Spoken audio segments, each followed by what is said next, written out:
अगर आप fat loss के साथ साथ मसल्स को बिल्ड करना चाहते हैं, यानी एक ही टाइम पे फैट लॉस के साथ साथ मसल्स बनाना चाहते हैं, तो ये बिल्कुल मुमकिन है। मैं आपको कुछ इंपॉर्टेंट पॉइंट्स बताऊंगी, प्रॉपर प्लान बताऊंगी, जिसको फॉलो करके आप दोनों चीज़ें एक साथ अचीव कर सकते हैं। यानी आप चाहते हैं कि एक ही टाइम पे फैट भी कम हो और मसल्स भी बनते रहें और मसल्स स्ट्रॉन्ग होते रहें, तो इस प्रोसेस के लिए एक्सरसाइज बहुत ज़रूरी है।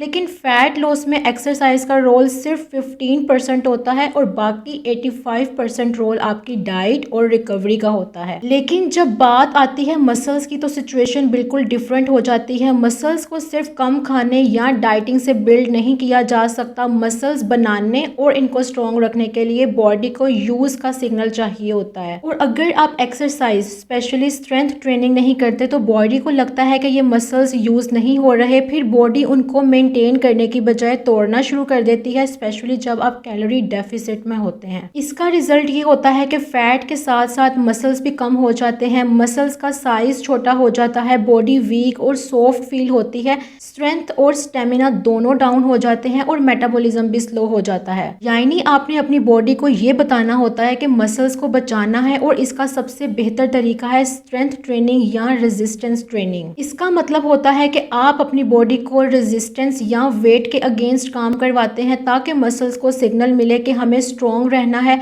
इसीलिए हफ्ते में 3 से 5 दिन स्ट्रेंथ ट्रेनिंग करना बेस्ट है। आप बेसिक एक्सरसाइजेस कर सकते हैं, जैसे स्क्वाट्स, पुशअप्स, प्रेसेस, रोज और डेडलिफ्ट्स। हर एक्सरसाइज को 8 से 12 रेप्स में और 3 से 4 सेट्स में करें और टाइम के साथ वेट या डिफिकल्टी थोड़ी थोड़ी इंक्रीज करते रहें। इसका मतलब है कि बॉडी को हर दफा नया चैलेंज दें। जब आप रेजिस्टेंस ट्रेनिंग करते हैं तो मसल्स एक्टिव रहते हैं और बॉडी उन्हें स्ट्रॉन्ग बनाती रहती है। लेकिन अगर एक्सरसाइज ना हो तो बॉडी को लगता है कि मसल्स की ज़रूरत नहीं है और मसल्स का साइज कम हो जाता है, मसल्स श्रिंक हो जाते हैं, एट्रोफी स्टार्ट हो जाती है। अब बात करते हैं कार्डियो की। फैट लॉस के लिए आप हफ्ते में 2 से 4 दिन कार्डियो कर सकते हैं या डेली 8000 से 12000 स्टेप्स वॉक कर सकते हैं। सबसे सिंपल और इफेक्टिव चीज़ वॉकिंग है या लाइट साइकिलिंग या मॉडरेट कार्डियो है। इससे बॉडी ज़्यादा कैलोरीज यूज़ करती है और फैट लॉस सपोर्ट होता है। लेकिन अगर कार्डियो बहुत ज़्यादा हो जाए और साथ में प्रॉपर रेस्ट या एनर्जी ना मिले, यानी आप कैलोरीज अगर बहुत कम ले रहे हैं, तो बॉडी स्ट्रेस मोड में चली जाती है, क्योंकि बहुत से लोग सोचते हैं कि जितना कम खाएंगे उतनी जल्दी पतले हो जाएंगे।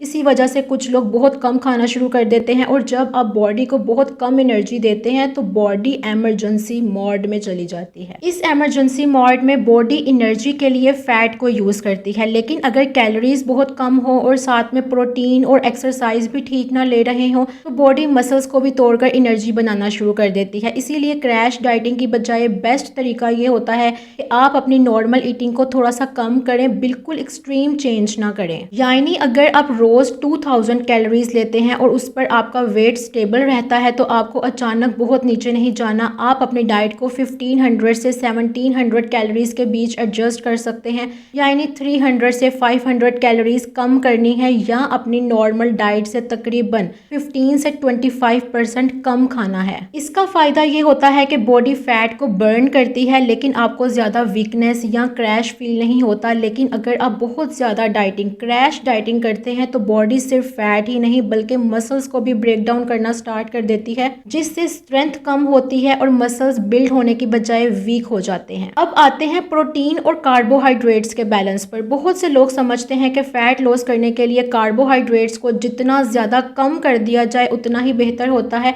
और वाकई कार्बोहाइड्रेट्स कम करने से कुछ लोगों में इंसुलिन लेवल्स कम हो जाते हैं, जिससे बॉडी को फैट बर्न करने में मदद मिलती है। लेकिन इंसुलिन सिर्फ फैट स्टोरेज से रिलेटेड हार्मोन नहीं है, बल्कि मसल्स की रिकवरी और ग्रोथ में भी अहम किरदार अदा करता है। इसलिए अगर आप मसल्स बनाने के लिए बहुत ज़्यादा कार्बोहाइड्रेट्स लेना शुरू कर देते हैं, तो फैट लॉस कम हो सकता है। और अगर कार्बोहाइड्रेट्स को बहुत ज़्यादा कम कर देते हैं, तो वर्कआउट परफॉर्मेंस, एनर्जी और मसल प्रिजर्वेशन पर भी असर पड़ सकता है। तो फिर फैट लॉस और मसल्स बिल्ड एक साथ कैसे किए जाएं? इसके लिए एक बेहतर स्ट्रेटेजी ये होती है कि कार्बोहाइड्रेट्स को कम्प्लीटली बंद करने की बजाय उन्हें कंट्रोल रखा जाए और प्रोटीन की अमाउंट को ज़्यादा रखा जाए। मिसाल के तौर पर आपको दिन भर बहुत ज़्यादा कार्बोहाइड्रेट्स लेने की ज़रूरत नहीं है। बेहतर ये होता है कि वर्कआउट से पहले थोड़े कार्बोहाइड्रेट्स ले लिए जाएं, जैसे बनाना या ओट्स, ताकि एक्सरसाइज के लिए एनर्जी मिल सके। और वर्कआउट के बाद प्रोटीन के साथ मॉडरेट अमाउंट में कार्बोहाइड्रेट्स ले लिए जाएं। इससे मसल्स के ग्लाइकोजन यानी एनर्जी स्टोर्स रीफिल होते हैं और बॉडी रिकवरी मोड में जाती है। इससे इंसुलिन रिस्पॉन्स भी इम्प्रूव होता है, जो मसल ब्रेकडाउन को कम करता है और रिकवरी को सपोर्ट करता है। यानी सही टाइम पर कार्ब्स लेना आपकी परफॉर्मेंस भी बेहतर करता है और मसल्स को प्रोटेक्ट करने में भी हेल्प करता है। साथ ही प्रोटीन को प्रॉपर अमाउंट में लेना बहुत ज़रूरी है, क्योंकि प्रोटीन बॉडी को वो ज़रूरी बिल्डिंग ब्लॉक्स प्रोवाइड करती है जो मसल्स को बचाने, रिपेयर करने और बिल्ड करने में मदद करते हैं।